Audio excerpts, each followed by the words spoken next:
So if one understands the principle of Krishnate Kila Cheshta, Krishnate Akila Cheshta, Tadarte Kila Cheshta, everything should be done for Krishna's happiness, and everything should be centered on Krishna, then one will become very cautious when he sees that something is being advertised which is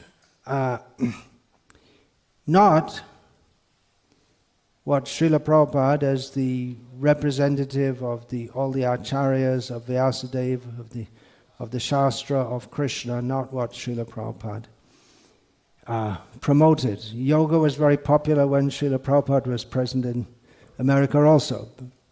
And he spoke on it, and he had the book made from his lectures, The Perfection of Yoga, in which there were lectures on the 6th chapter of Bhagavad Gita. So you'll find one of the chapter titles, Yoga as Rejected by Arjuna. This kind of yoga is rejected by Arjuna. One time devotees proposed in Vrindavan that we can have, there's so many foreign tourists coming, hippies, we can have yoga classes for them to attract them.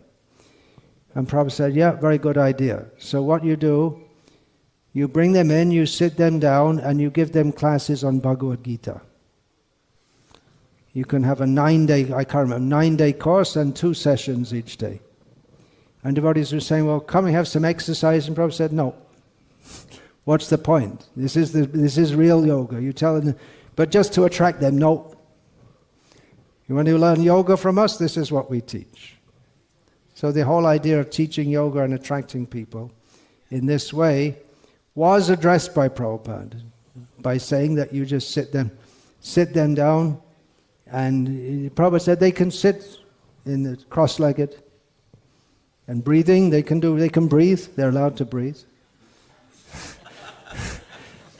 So I'm paraphrasing a bit here, sarcastically, as you can understand.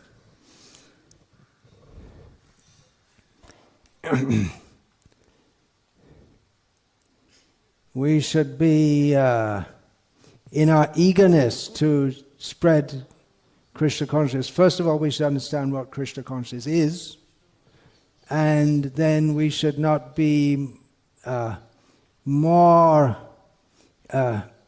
intelligent than Srila Prabhupada in spreading Krishna consciousness.